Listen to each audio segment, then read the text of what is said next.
Hi everyone, welcome to a Hima continuous gas hot water system review. It's a 1 year review. I've got it set up here, the gas cylinder down there. I'm in a bit of a shed environment, but basically too long didn't read. It's a great unit, great value for money, go out and buy it now.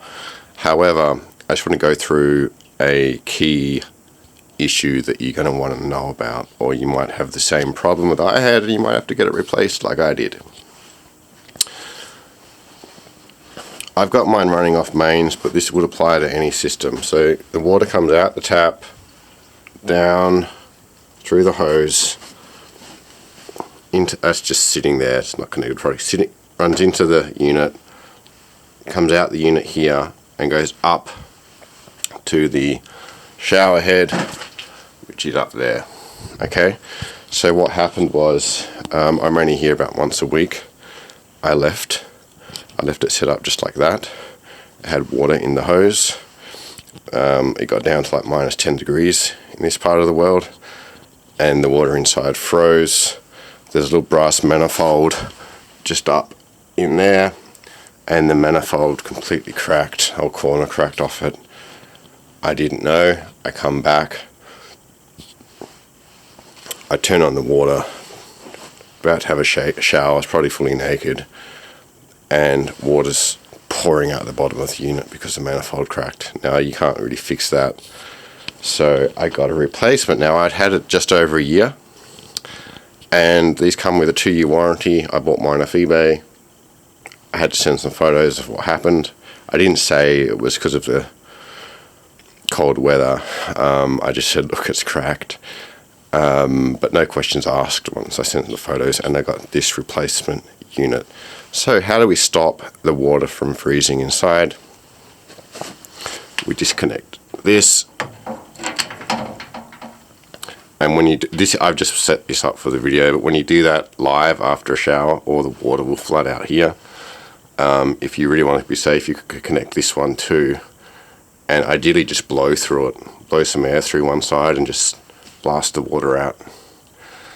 That's it, guys. That's how you stop this from freezing. It was an unusually cold week. I lost 3 outdoor taps as well, and I'm in a very lightly insulated shed. That's seagrass up there. That's why I've got this on here, so that nothing drops down into the unit. So sorry if there's like seagrass lying around in the shower, but yeah, guys, that's how you can lose your unit if the water freezes inside. They're designed for outdoor use. It could happen to anyone. Disconnect the water. Don't let the water, because the water was sitting in the U from the hose. It couldn't flow out.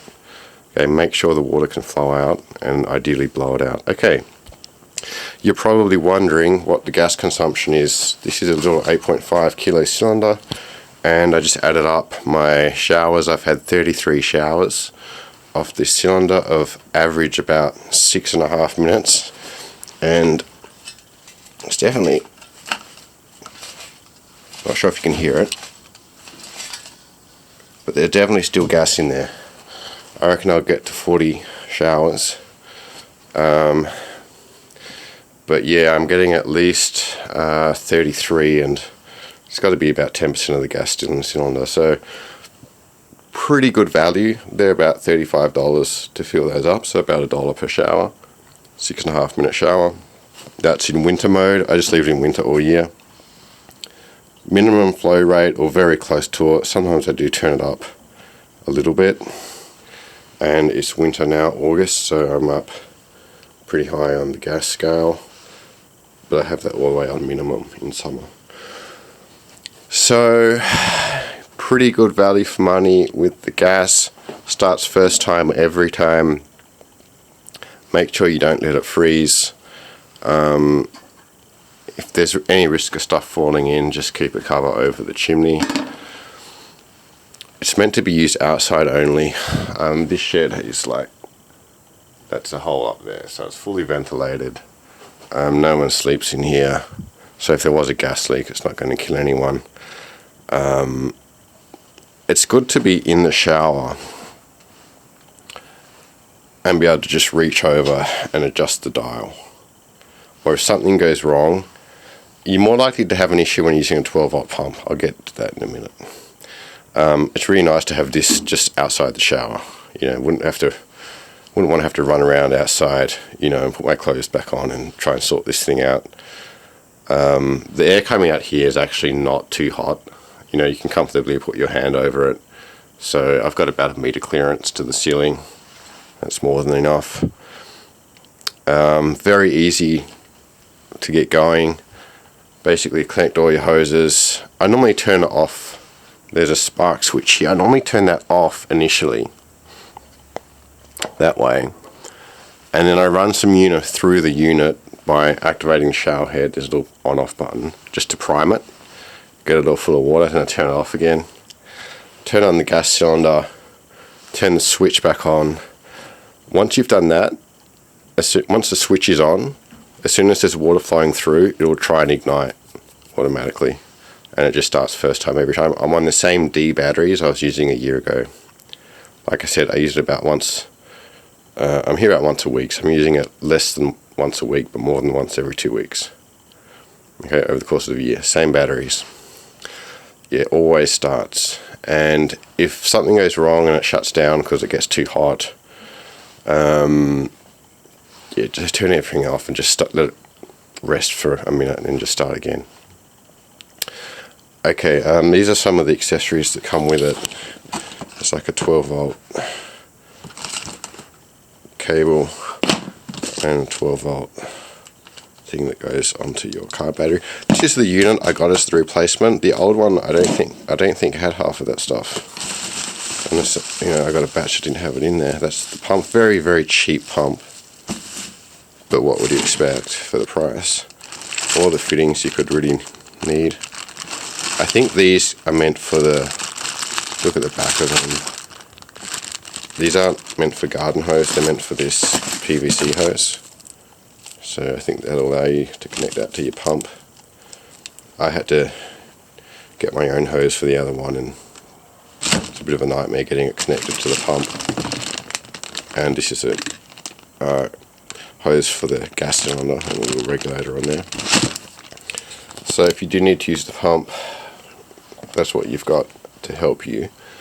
Now, the pump is just a pain in the neck. If you run out of water, if the inlet hose in the water pops out and it starts sucking air, you'll have problems, as you can imagine. The water can overheat and then it shuts down. So like the safety features in this are actually very good.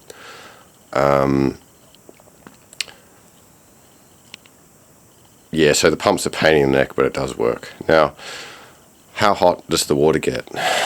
Look, I'll admit, in the absolute coldest times I've used this, not quite hot enough.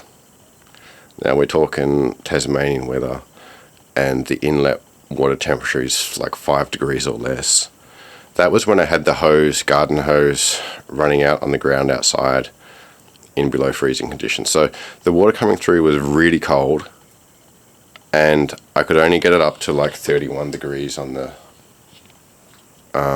thermometer there. So that's not quite hot enough. You really want it to be about 40 degrees, 40 to 42 to have a hot shower. But hey, in the middle of winter, it's a damn sight better than having a cold shower. It's just that it's not a great shower. But look, most of the time, now that I'm running off mains, the water's coming in from underground pipe. It's just not quite that cold. I've generally not had any issues. It was really just that first week a year ago, for some reason I couldn't get the water temperature up. But at the moment, it's August. I had a shower today. It was fine. That's where I had the gas turned up to, so not even quite maximum. And so yeah, guys, no trouble getting it up to 40 degrees most of the time in winter. It was just that 1 week. And if that's the worst I can say, you know, it's a pretty good unit. It's fine for the rest of the year. I leave it in winter mode. I leave it on minimum, pretty close to minimum or minimum flow rate, and I just adjust the gas dial on the left there to get the temperature that I want. Now, as well as getting more accessories for the pump, this unit also has a much better shower head. The old one was white, and the on-off button would pop out The flow situation was a bit crappy because it didn't want to like come out in an even sort of spray. So this new shower head, and it's got 3 modes. I like the skinnier mode where it almost looks like a jet. Really good shower head. It is all plastic. The hose is plastic. The only bad thing I'd say about it is that this ferrule that you screw on, that's plastic too. It doesn't look like it, but it is. So if you're throwing this unit in the back of a 4-wheel drive and there's stuff bouncing around, anything that lands on that is going to absolutely break it. So be aware how fragile that is. I'm quite happy now to have this because now I can use the other one as a spare. Ideally you'd want a metal one. It's just that it's kind of nice to have the one you get with the unit because it's got the on-off switch on top. If I had a metal one, I'd have to have like a valve installed in it, which you could do, but you know, just be annoying. So yeah guys, the sand Hima doesn't use much gas. It's pretty good for heating the water in all but the very coldest weather. The spray from that new shower head is quite good. Easy to set up, starts first time every time. You get a 2-year warranty, which was on it with me just after a year, so fantastic customer service from the eBay seller who sold it to me. I think Bunnings sell these as well. They don't normally ask any questions if you do a return. They're about 200 Australian dollars, give or take. If you get a bit of a special on eBay, you can definitely get one a bit cheaper than that. But even at 200, 220, they're fantastic value. Pretty reliable, very reliable, fairly easy to set up. I did have, when I screwed on the, sorry, I got a cup of tea in my hand. When I screwed this screen and this black hose adapter on, I did use plumber's tape around there just to get a seal. This is the gas. This has an O-ring in it, so you don't need plumber's tape. It's the O-ring that seals it, and that just seals itself as well. So yeah, pretty easy to set up. I'm getting away with having it indoors. I always turn the gas off before I leave. I've got a exit checklist, so the gas is always turned off. Always disconnect it now so the water can't freeze inside. It's quite a small unit, pretty compact. The length of the shower cord's not very long. It's probably only like 1.5 meters, no, not even that. So you do have to have it pretty close to the shower, or you would need an extension. They are standard, what they call 1/2-inch pipe threads for the water connections. So no big deal if you need to put an extension on there. Just standard plumbing fittings. And yeah guys, that's the sand Hima hot water heater, continuous hot water. Definitely recommended after 1 year, and I hope you found that to be useful.